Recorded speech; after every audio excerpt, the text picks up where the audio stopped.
Welcome to Sold with Webinars, a podcast that aims to uncover how the most successful experts, coaches, consultants, and e-course professionals sell their products and services with just one sales presentation or webinar. A simple sales webinar can transform the business and life of a solopreneur. And this podcast will show you how other experts just like you are generating 6 and 7 figures per year online with their webinars. So let's get started. Hey, it's Joel here, and thanks so much for tuning in to another episode of Sold with Webinars. Guys, if you're a course creator, if you're an expert, if you're somebody who's ever dreamed of creating or selling a course through a webinar, this episode is specifically for you. We just wrapped up with an awesome interview with Dr. Carrie Rose of Course, and we dove deep into figuring out how to create the absolute best course for you. Now, she is somebody who has dedicated nearly her entire professional life into the learning management curriculum. And when it comes to increasing your course completion rates, which is a big part of your funnel, might not be in the sales aspect, but it's a big part of your client journey continuum, you have to know how to get engagement and how to get that course completion rate so they stick around, so they become raving fans, loyal fans, and ultimately buy from you again and again and again. Enjoy this episode. We talked about a ton of things such as course bots. I'm going to tease that because we talked about it at the end of the episode, but it was really, really cool to hear what she's doing with course bots. Anyway, let's jump right into today's episode with Dr. Carrie Rose of Course. Carrie, how are you? Hey, I'm great. Thank you so much for having me, Joel. Super pumped, super pumped. We just got done with our pre-podcast interview, so I'm heading into this completely blind. We know what the topic is that we're going to be talking about, but I'm going to sit back. I'm going to be a student asking hopefully intelligent questions, learning how to improve my own courses to improve retention, stick rate. Once people get into my funnel, after I've sold them from one of my webinars, they've joined one of my courses, now I need to figure out how on earth am I going to keep them engaged, get them to become a raving fan, tell all their friends about it, and work with me in the future. So I'm excited about this interview. That's awesome. And, I think you're doing what we should all do, like every day. Just wake up with that. I'm going to be a student today, and I'm going to learn as much as possible in this moment, right? And then just be kind of open to whatever the unknown is that presents itself. So I'm excited for the party. Definitely. So let's give our audience a little bit of background. Who is the great Dr. Carrie Rose? What is your background? Give us a quick introduction, and then we'll jump into it. Sure. So I'm going to have to add the great in front of my name from here on out. So I'll let everybody know right now. LaShawn, my partner, from now on will be calling me the great. That's awesome. So I really have a fascination with learning, and it stems from my childhood. I had something called selective mutism from the time I was 4 till the time I was 10. I barely spoke. I'm also dyslexic. I was a lefty that they trained to be right-handed. And so I started 5th grade not knowing how to read, just this quiet shell of a human being, and really on a trajectory towards absolutely nowhere. And I had one teacher in 1 year's time take me from that to the highest standardized test score that school had seen in just 1 year, just from using whatever strategy she used with me. And so many people ask me, what did she do? And I'm like, I don't know. I was 10, I was just thankful, right? At that point, I spent 10 years of my life in public education. I've worked with all sorts of students, primarily at a school with the majority low socioeconomic background, right? So 95% of the students receiving free or reduced lunch.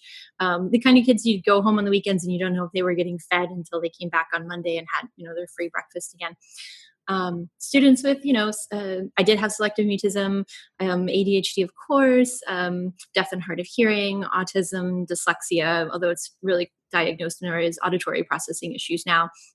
I went on to get my doctorate. I decided I was going to change the world, right? And so in order to do that, I thought I'd go to work for the Department of Education, either state or federal level. And so I'm writing my dissertation on professional development, and I decided to go to a World of Beer. And I met 3 guys there that introduced me to the world of online marketing. And I didn't really like not understanding what they were talking about. So they said things that night like SEO and affiliate marketing. And I'm like, what the heck are those? Like, I don't get it. And I didn't like not knowing. What was the conference? It wasn't a conference. They just happened to be at a World of Beer in Melbourne.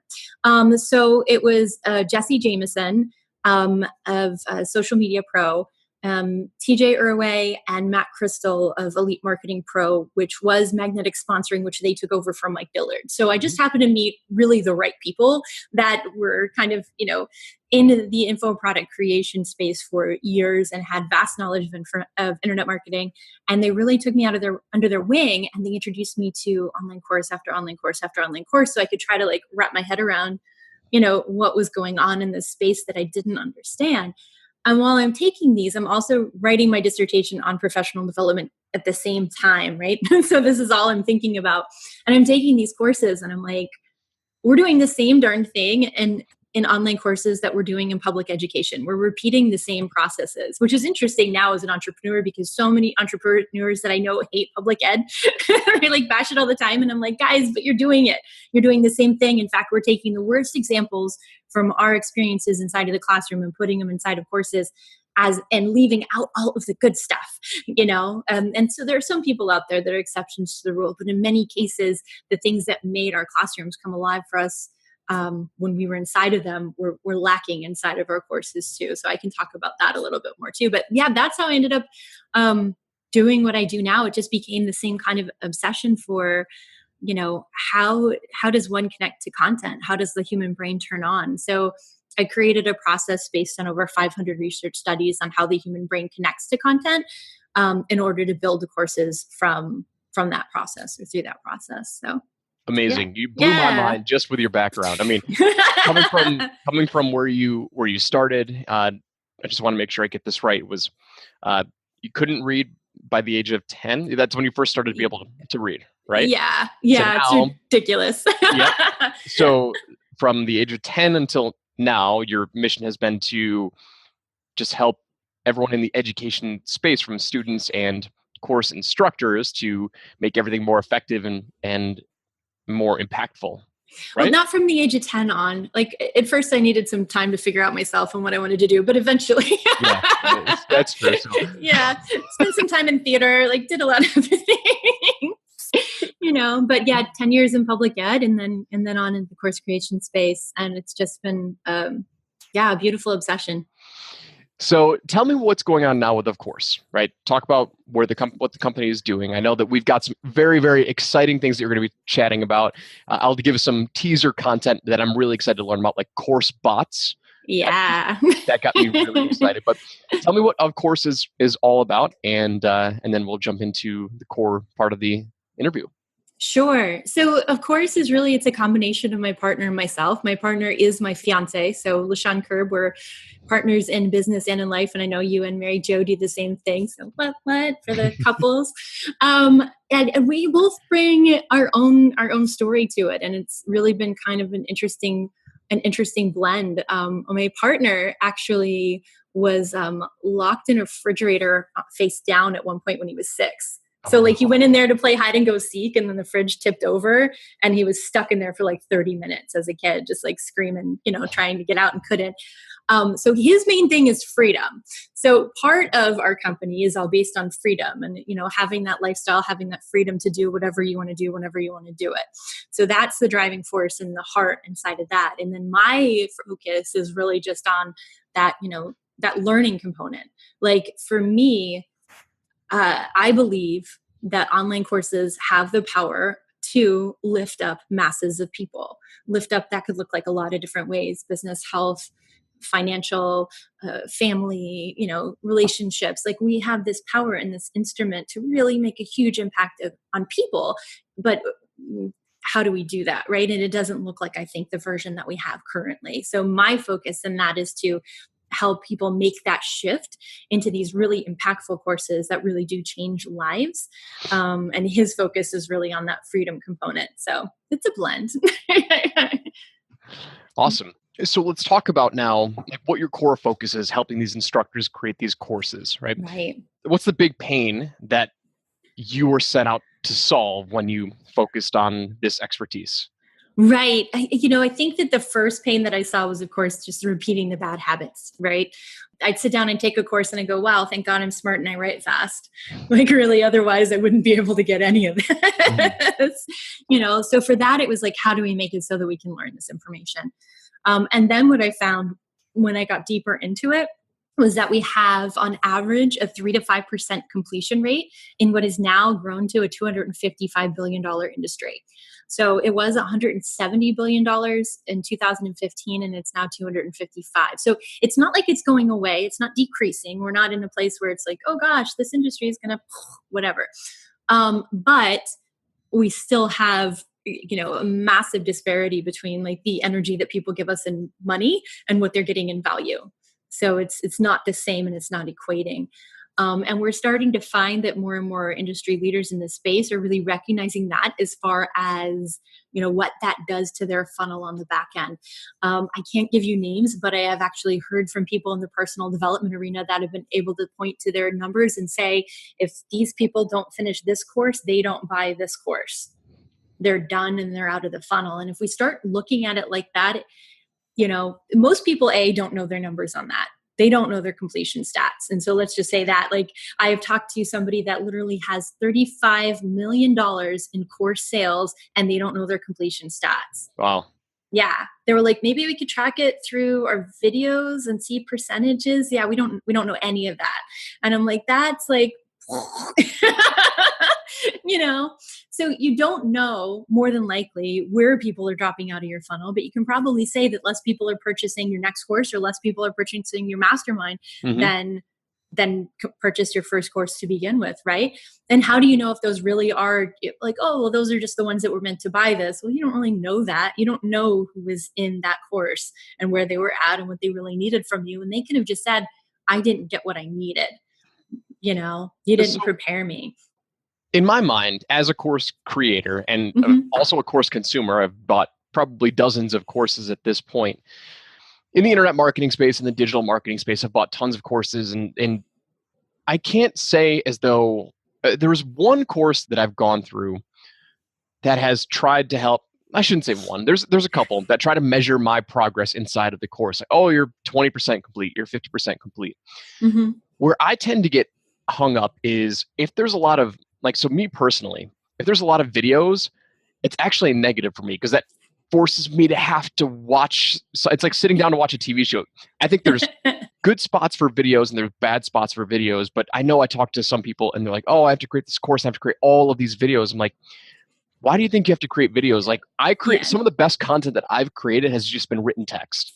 And I would love to ask you, like, what makes the perfect course? Like, how do we create the perfect course that creates engagement, completion rates, all of that stuff? Like, okay, so we have a lot of questions going on here. So let's just talk about, that's okay. No, that's actually excellent because again, you're approaching life with curiosity and that's where you get all the best answers, right? So let's just start with videos for one. So there's a couple of different ways to do it. One thing that you said is for you produce the best content that's sometimes written and not necessarily in video form, right?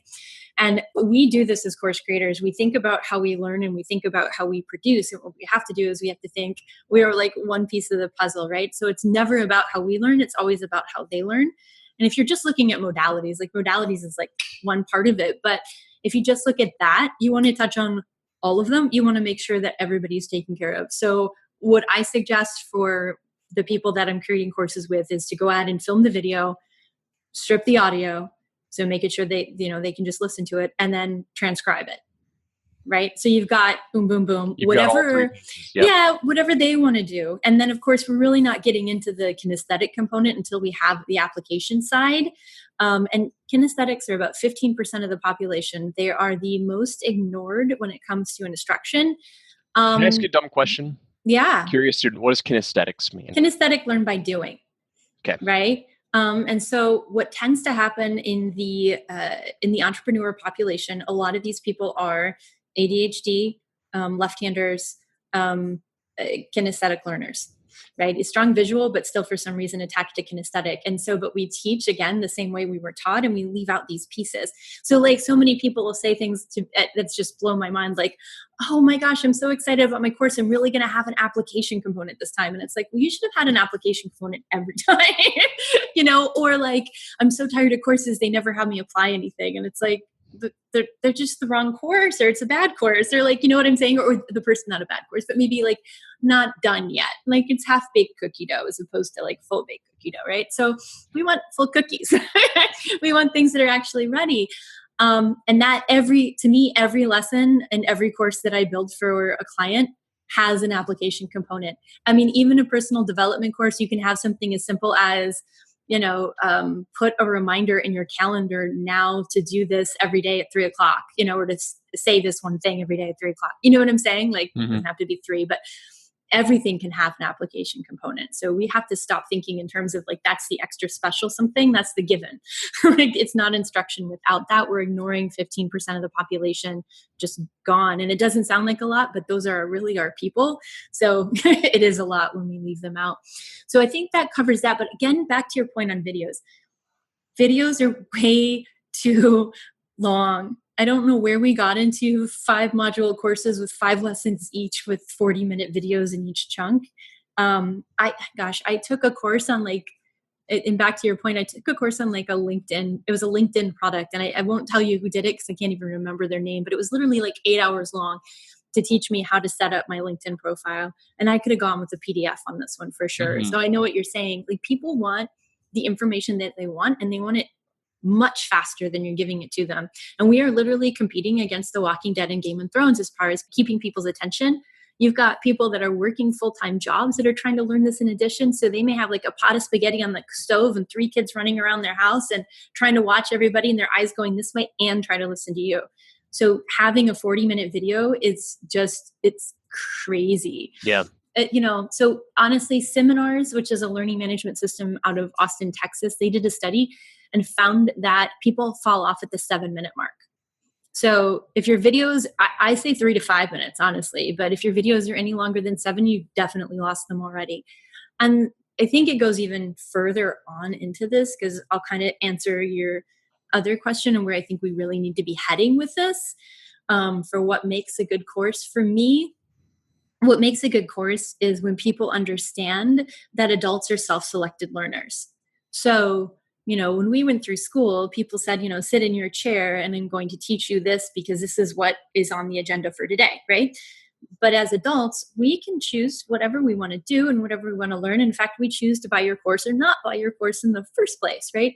So what we need the opportunity to do is to choose what of the course we need. So for me, I'm leaning really heavily for professional development, not personal development per se, but possibly into like a choose your own adventure model.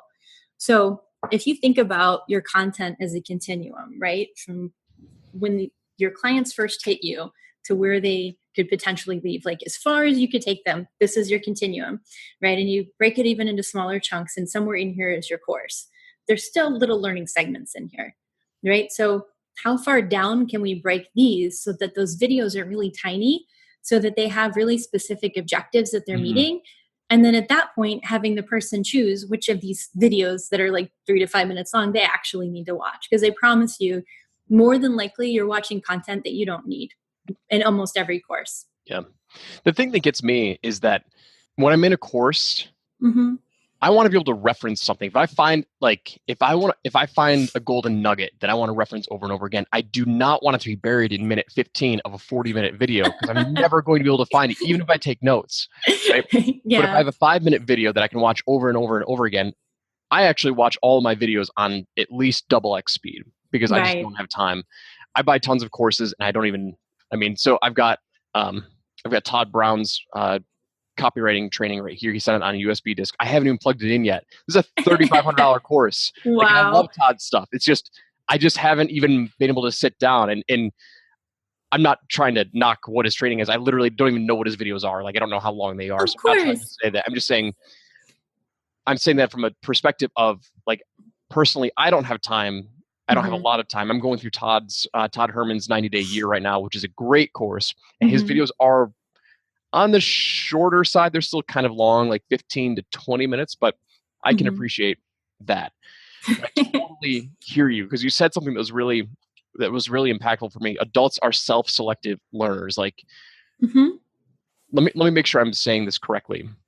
This is how I interpreted that. Sure. Adults are self-selective learners, which means like we want to learn, we want to pick and choose what we want to learn. And we used to throw stones at these people like, oh, our customers are just looking for that one golden nugget. And it's, in our course, they're going to buy our course, they're going to buy our coaching program, but they're just looking for that one little golden nugget. And regardless if you want to give them those wins, but a lot of times we want to build the core foundation of them. Like, yeah, I can give you this awesome funnel and you can funnel hack me or whatever you want to do, which I'm really, really passionate against, giving them those tiny little nuggets. But it's just how we operate, right? We want to be able to pick and choose what we want to learn. So I thought that was really, really valuable. Plus 7-minute videos max, right? Definitely.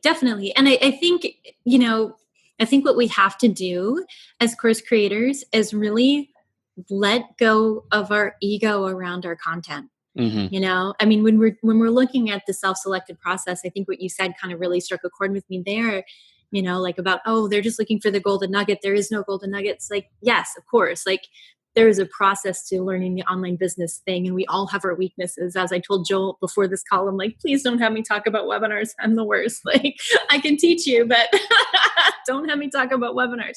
But like, we all have our things that we clearly need to learn. It's not like we all come with like, oh, the magic ticket here. But when we're looking at it, we can't blame them for wanting to know the thing that they need to know. And we don't have any actual valid way of assessing where they're at. We make a lot of assumptions about our students, and some people don't even like calling them students. And like, if they're learning, they're students, and I'm also a student of theirs more than likely, in that kind of reciprocated learning fashion. But, how do we assume that they don't already have those pieces? And how do we assume that giving them the one thing that they need won't make them want to go even further?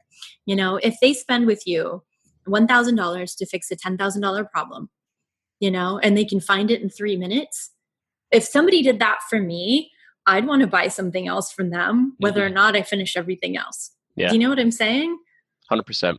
It's hard as business owners to get over that hump. But it's very, very important. So I want to move on. I want to talk about a couple other things as it comes to course creation, completion, retention, intellectual retention. I want to ask you a question about one thing that I've always wondered is, do I drip the content out or do I give them all access? And so I'm not going to give you my presumptions. What do you think? What is your... Yeah, I go by the golden rule. I'm a lot of things here, right? So treat people how you want to be treated. Unless there's a reason to drip content, it sounds like a horrible idea to me. Honestly, I haven't seen it as a good thing. And what I mean like by a reason, like let's say, okay, I'm going to do my launch on Friday. My course isn't made yet. I'm doing I'm pre-selling it. We're going to create it together. Every week we're going to have a meeting. So like, that's how I'm dripping the content out. Those videos will be filmed and then you'll have access. Okay. So that to me is like, that makes sense. And it also comes with I'm giving you this upfront ahead of time when I'm selling it to you. So if you're not cool with it, you can opt out right away, right? So there's that. But like, if you don't have a reason, you're taking their time again, like what if for some reason the kids are going to Aunt Susie's house for a week. And when they're gone at Aunt Susie's for this 1 week, that is the 1 week that I have put in my calendar to finish your darn course. And if for some reason you don't have it all in there, I can't finish it, and then I'm stuck. Like, for what? For what? It doesn't make sense logically. Anyways, golden rule, y'all. I 100% agree with you. And I know that there's other people out there, they're like, oh no, drip it so you can, for whatever reason. And I'm like, I've had some people where I buy in and like, I will either buy or not buy depending on how quickly they give me access to the course. And so like, if I'm about to buy or invest in a course, I'll ask them, is this content available now or is it going to be dripped? And if it's dripped, most likely I will not buy. I'm just like, I've got 2 to 3 hours of window that I'm going to dedicate to this course. And if it's not all there, like, you're going to lose the sale. So I thank you.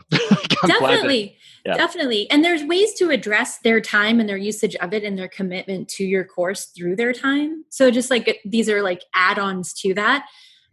If you're familiar with Jason Swank, I interviewed him. I interviewed about 30 marketers for the book that I'm writing that's about to come out called The Completed Course. So it's all about this one issue. But one of the things that he said in the interview that I thought was just gangbusters brilliant is he asked them directly. Like he says, it would take him about 4 hours on a Sunday afternoon inside of his basement to finish his course, right? So he knows it's only 4 hours long. You can knock it out in one day. So he tells them like, hey, are you going to, and I might be switching the numbers up here, but he says, hey, are you going to take the course and complete it in 4 weeks, 8 weeks, or 16 weeks? Probably not those numbers. But anyways, you see like 3 different options, right? And they select which one. And then from there, they receive an automated email sequence based on what they said they were going to complete. And each email that they get, depending on their time, like it'll tell them where they should be based on what they said, what they should have learned already, and what's coming up next. So those emails go out to help them move through the progress. So it's different than the percentage completion email. And this is something you can also do with bots as well. But yeah, the percentage completion email, like Thinkific sends those out automatically to say like, hey, you're at, like every week people get a report saying exactly what percentage they're at. But I liked his method a lot because then it's like a personal choice. You know, another thing to do is you can ask them ahead of time, even if you don't like have an easy way to automate it. A simple way to work around that is just to say like, you know, what's the date that you have that you're going to complete the course? Like have them think of that and then say, okay, put that in your calendar now. And then put in your calendar now when you're going to be done with module 1, module 2, module 3, module 4. So you're involving them in the planning of it and just having them do it that way. So you may not be able to figure out the tech side of automating the process of getting them the emails, right? Like if you don't have like something that directly converts to whatever you need. And there are software issues here, but you can definitely have them just put it in their iPhone. Cool. And I'm just biased, so iPhone. But in their cell. Awesome. You know? Yeah. Well, we teased something earlier, and I want to make sure that we talk about it. So we mentioned something about course bots. Yeah. What is bots are all the rage right now. Tell me what a course bot is and how you think it's revolutionizing the LMS, the learning management system, the digital course industry. Absolutely. So I added this in the completed course. So when the book comes out, there'll be a write-up in there if you're interested in that as well. You can also check out coursebots.com. But basically what we've been doing is adding in bots that go in time with the course.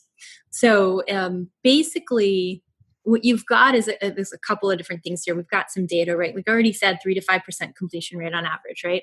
We already know the numbers around bots open versus email open rates, right? Like I just said, hey, you can email them, but we know what happens with emails. Even if Thinkific is emailing out the completion information, it's like, okay, they may or may not, they may or may not get into it, but their bot they're going to get into, right? They're going to open their Facebook Messenger. And then even inside of that, Thinkific just did a preliminary study and found that courses with accountability partners have a 3 times as high a completion rate on average, at least inside of their the programs that they have access to on their platform.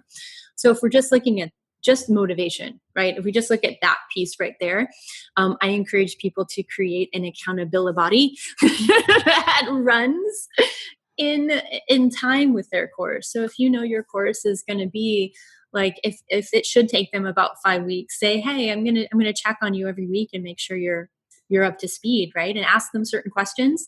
I'm not big into assessment questions, so I'm not trying to say like that because to me, as the doctor hat back on for a second, assessments should be valid and reliable, and I don't have the statistical means to do a norm reference test. So that's just me. So these bots are going through the course with the students? Yeah. Okay. Yeah. So, I mean, it's just running it on the side. So it's not like integrated into the LMS platform in this version, just running on the side to be their motivation piece. So remember, like we've got Facebook groups, right? But Facebook groups are starting to have not as much visibility as they once had. So, I mean, I wouldn't discourage a course creator from creating a Facebook group and adding content to it, or any content creator. But at the same time, you want something that's going to continually remind them. And right now, the path that we have is Facebook Messenger. Perfect. So these messenger bots are going to go through and say, "Hey, Joel, welcome to week 1. Here's what you should be learning. Do you make them Did interactive?" you get this? Yeah, definitely. Add some gifs to them. Make them fun, or make them your personality, really, right? Or make them have a personality of their own. We don't want anything that's dry and boring to engage with, because snooze. You want learning to be fun. If it ever stops being fun for any reason, then that's time to change. Either change what you're teaching, or change how you're teaching. But if it's not fun, forget about it. So have it engaging. Make sure you're asking them questions like, "Hey, did you finish?" Like, if they finish, then like, woohoo.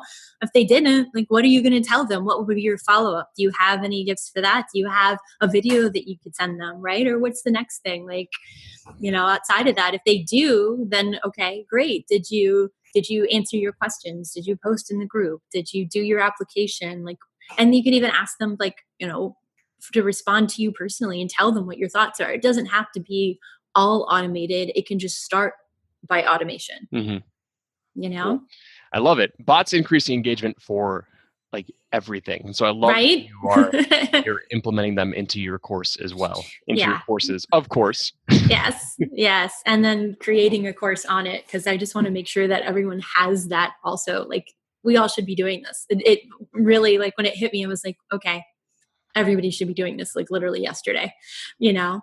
What would be the difference in how we can affect people? Again, going back to my mission is to impact not the course creator only, but like their people, right? So what would be the difference in their lives if everybody did this?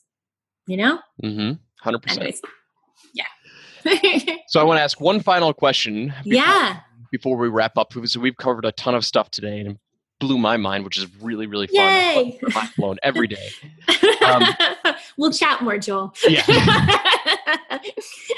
So we talked about earlier about the ideal length of video, which is about 7 minutes long max, right? And you do 3 to 5 minutes. 3 to 5, yeah. So 7 minutes was what was studied by seminars. Yeah. Yeah. Mm-hmm. So now, what is the ideal length of a course? Is it? I mean, where does that? What does that look like? Think again. Okay, golden rule, right? So if somebody told you that they had a course for you that was 22 hours long, how would that make you feel? 100%. Yeah. I never talk about the length when I'm selling a course. Absolutely. Right. No, like, that's the worst, right? So I don't know, for me, a couple of hours, and it really depends, but I would rather see shorter courses that solve a more impactful problem faster than like longer courses that go on and like maybe sometimes get there.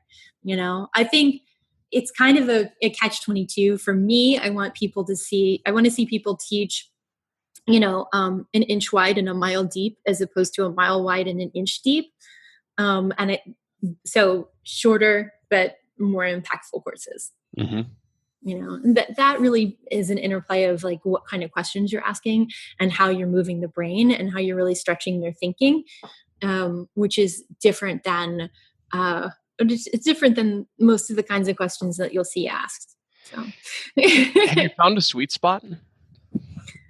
Like with all the people that you've worked with, right? Yeah. So my personal experience, I've gone through 6-month-long coaching programs. I mean, not right. coaching programs. It was actually a 6-month-long course, which I was really frustrated because that was dripped out over 6 months. That was awful. And it was expensive. I mean, I felt bad for you. Yeah. Oh, man. Month 1 was all about, this was a course on how to create a software business. And I was like so gung-ho, like I was sold hook, line, and sinker. This is right when I was first getting started out as an entrepreneur. And I'm like, great, here's my credit card, $6,000. Let's go. I jump in, and month 1 is all about mindset, and there's no action to be taken. I'm like, what? I was like, you have to be kidding me. Like, it's like just you're running so fast. And yeah. steel wall, and you're just don't knock them down when they just jump in. Like, everyone starts with mindset. I'm just like, leave it to the mindset people to do the mindset, y'all. There's a time and a place for mindset. I like to call it foundations. Right. It's kind of like going back to, people want like that one golden nugget when they jump into a course, and it all depends on what you called it. Not the journey. What did you call it? The journey. Content continuum. The continuum. Yes. Right. It's all about the continuum. So like, where do they fall into that when you're selling this product? And if you need them to think about, so when we are promoting and selling our mini webinar course right now, I need them to understand the foundations first. I don't call it mindset because I'm not a mindset guy. Like I don't teach it, but they have to understand the core concept. Yeah, they can swipe the funnel and copy the ads, but if they don't understand the foundation of like why we're setting it up like this, then they're going to be relying on me to give them every single answer. Like, oh, this ad doesn't work. What do I do? It's like, look at the foundation. Are you following like the concepts of what we're going through? So I get it, but I totally understand what you're saying. Well, I think that's, sorry. I think that's also the way we teach, right? We teach in a way specifically that creates reliance on us as the instructor. Yes. Right. So many times you'll see things like, these are the 5 things. What 5 things? These 5 things. Repeat the 5 things. These 5 things. These 5 things. Check. Right.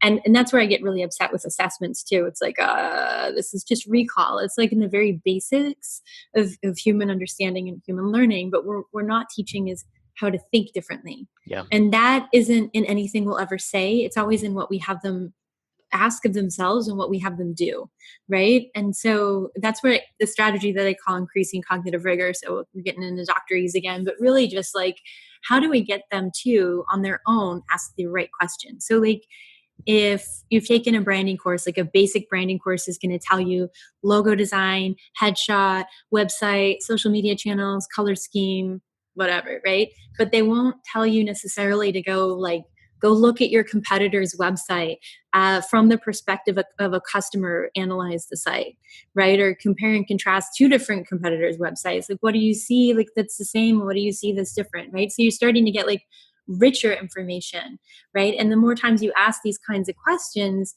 it not only makes people understand the material that they're getting in sync with, it also rewires the brain, which this is kind of advanced, but it makes them think differently about everything that they're going through. So you and I probably ask these kind of questions inherently. And a lot of your listeners are like, dude, I think about that all the time. Of course, like if I'm going to do some research, I'm going to sit down and I'm going to look at the thing from all different angles, right? I'm going to pick up the puzzle and, but a lot of people actually don't, right? And so it's our responsibility as instructors to not just have them repeat the thing, but have them like really be moved through the process. So like even going back to your course length question, my course on building courses is like 2 hours long. It's so short. The amount of time that they're going to spend building their course though, that's a lot longer because it's all the internal work that they need to do in order to be able to set themselves up. It's all the different questions that they need to ask in order to be able to set up their course. And then there's the whole build as well. So for me, it's like, keep those videos nice and tight, nice and short, get to the point. But then what they do, like it's from a Chinese philosophy, the student will outwork the teacher. That is entirely how I set courses up. I love it. And everything that we just talked about is really a lesson in leadership more than anything as the instructor, meaning we don't want them, or at least I don't want my students to become self-reliant on me because that defeats the purpose of what I'm trying to do for them. I want them to become self-reliant, not dependent on me. Yeah. So it's one of the things that I talked about at my live event a couple of weeks ago was like, that was my mission. I led with that in the very beginning of the seminar. And I said, I can like in about 20 minutes, I can go through this entire funnel with you, but I need you to understand what my ultimate goal is. Because if you don't understand the foundation and the reason why this works so well, all you're going to look at is you're going to look at my copy. You're going to look at the 2 to 3 steps inside of my funnel, and you're just going to swipe that and you're going to try and run it yourself. And if it works, great. But if not, you're going to be like, what do I do next? It's like, you have to understand wise. My goal is to make you self-reliant. It's not to make you dependent on me. So Yeah. I love that. I love that as well. High fives. Yes. All right, Dr. Carrie. So we talked about a ton today. So we had no idea where it was going. I know. It was a great conversation. The whole goal was to figure out and answer the question, what makes the best course? How do we get these people to build a better relationship with us, the instructor, which ultimately helps us build better businesses, build more raving fans, more completion rate, all that other stuff. We talked about kinesthetic learners and the different types of learners that are going to go through your course and how to apply all the different types of content and giving it to the people in the way that they want to consume it, which I thought was excellent. I talked about application, right? We need to get application in there for those kinesthetic learners, and video maximums, content length, shorter is always better in everything in the world of content, like almost everything in digital marketing, in course creation, course delivery. And we talked about bots, course bots, increasing the engagement and just increasing that retention. Was there anything that we left out in this very, very in-depth conversation? Oh my gosh, I could go on, Joel. I could go on, honestly. The completed course is going to come out January 8th, and that has a lot more information. People ask, like, why don't people complete courses? Mm-hmm. And they always lean in like, oh, it's this one answer, it's this one answer, it's this one answer, it's this one answer. And what we have are tons of mitigating factors, right? If we just looked at all of them together, you looked at the complete ecosphere, then we'd start finding where the problems were that is, leading to such an imbalance of energy. So I put the book together to kind of address all of those issues. And it's really based on some of my input, but a lot of input from people like Ryan Dice is in the book. As I said, Jason Swank, Jay Bear, Pat Flynn. So I've interviewed quite a few, Ian Garlic, one of our close friends, quite a few amazing people inside of it, just to really see, what are all of these mitigating factors and how are they playing out inside of our space. So I think that would probably be definitely something to check out. That's my Bible. Not really my Bible, but where everything is as far as, what plays into that course completion rate. But I'm happy to share anything else too. Well, yeah. So let's just send people, let's figure out where they can go connect with you. Where can they find more information about who you are? Let's take a couple minutes and just promote what you've got. And are there any links that you've got? Yeah, so thecompletedcourse.com for the book, if you're looking at that information. If you're wanting to know more about CourseBots, go to CourseBots.com. You can find me everywhere as Dr. Carrie Rose, or DrCarrierose. So everywhere, Instagram, Snapchat, I don't really use that, but Twitter, don't really use that. Facebook's really good. Just reach out to my bot at any time. But yeah, happy to connect. Awesome. Well, Dr. Carrie, I had an awesome time. Hopefully you enjoyed the podcast. So go check out what Carrie's got, Dr. Carrie's got, and check out, of course, go grab her book when it comes out and just give her some love. Let her know that you heard her on Sold with Webinars and that you appreciated her content. And we will continue to bring more experts on like this to help you be the best expert possible. So that is going to do it for our podcast today. Thank you all for tuning in, and we'll catch you on the next episode. Take care. Thanks so much for listening. We hope you enjoyed today's episode, and we look forward to giving you the next one. You can also follow and watch the behind-the-scenes look at how I'm personally launching a brand new 6- and 7-figure product from scratch at soldwithwebinars.com/TV.